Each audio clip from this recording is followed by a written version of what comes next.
So how I can access it? From the list directly. From this list, I want to access system.debug is the function which will going to print the things. Okay. So here, first candidate.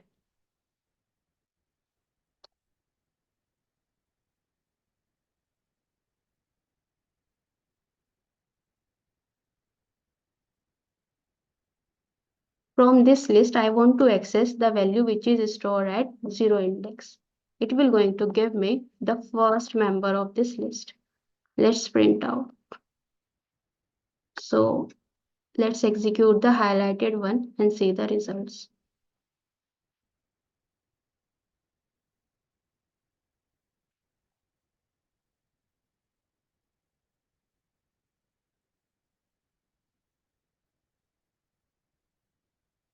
So if you can see, my first system.debug is added at the fifth line, where at this time only two values are stored here, which are Kanika and the Indra. So at fifth line, it has shown me the value. At this time, the list is having two values, Kanika and the Indra. Okay. Now the next third value is stored here on the seventh line with the name John. Okay. Now at the 10th line, I have added the loop to check in which order they have entered here. So first one, it is the Kanika, then the Indra, and then John. So this is the way how the values are stored here. Okay, now the next is I want to get the first candidate name which I have accessed using the index value. So at 0 place, Kanika is stored. So this is my first candidate.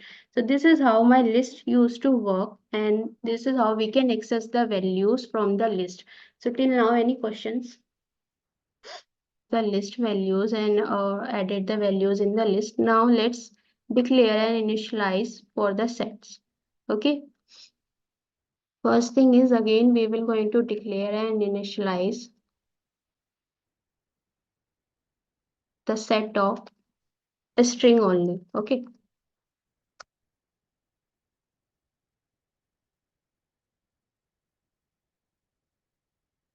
Set. My data type this time will also be set. Oh, sorry, string. So this time I want to store the candidate skills. What skills they are having.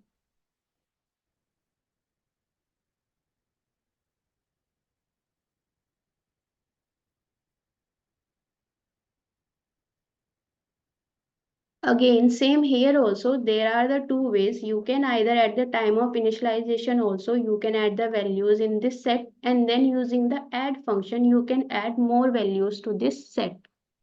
Okay, so let's add few values here itself, like different languages we will going to add here. Python, Java. So these are of string type, so I can only add the string values, not the integer values.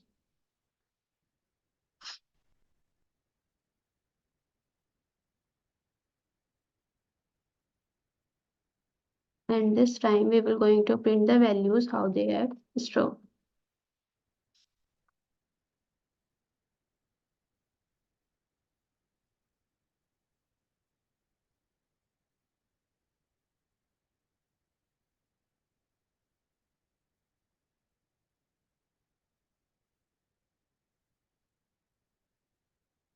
Now I want to add new values to set. So how I can add more values directly in this set?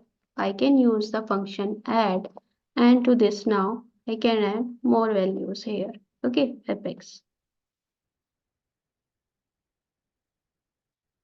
Suppose in this set, these are the different values Python, Java, C+, and the Apex are stored till now. I want to check some other language, is it available in this set or not? So how I can check inside a set? Let's suppose I want to check whether Python itself is present in this set, yes or no. Okay, so let's suppose we will going to return the value in true or false, yes or no. So value boolean variable is there to check value. I want to check whether I want to check value contain is the function again. Okay, contains. Here in this set, I want to check whether Python is available or not. Okay, so whatever the value you want to check will be added here. Okay, it will in return give me the value true or false, which is a boolean data type. Okay, so whatever the value will become is stored here. Let's debug this value. It will going to return us true or false.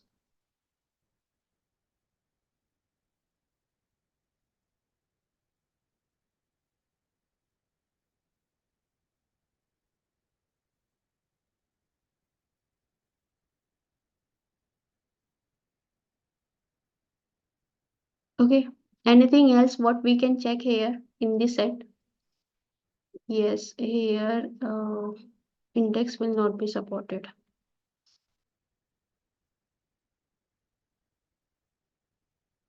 And how we will going to iterate this over a set? Same as of list only.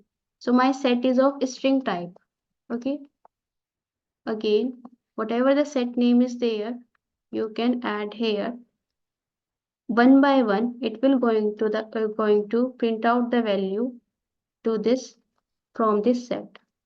System dot debug.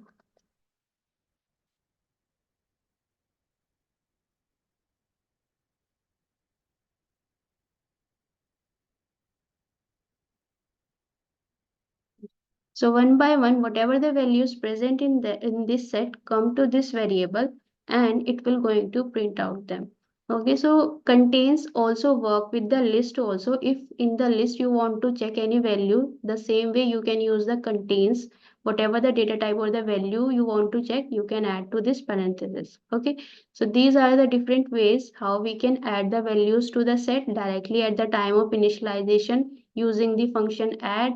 If you want to check any values, you can use the function contains, and then how you can iterate over using a for loop directly this using the data type, then the variable to which you want to store the value, and then the list or the set.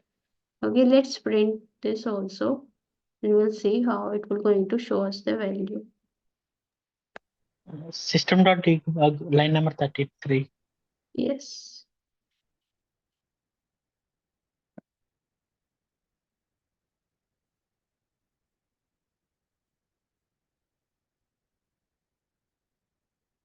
Line number 30.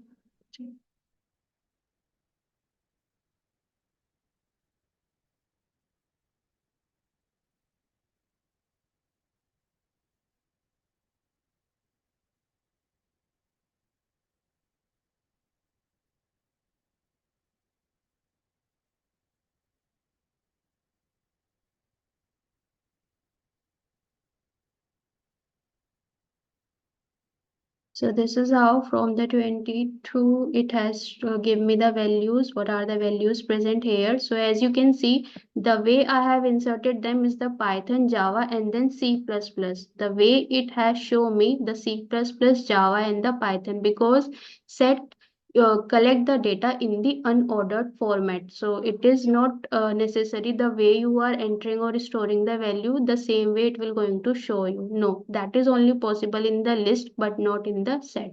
Okay, so here now we have checked for the boolean value whether this value is present in this set or not. Yes, this is present, so this has returned me true. Okay, then the next is I have iterated over this set one by one. It has shown me all the values which are stored here. This is how my set works. Okay. Now next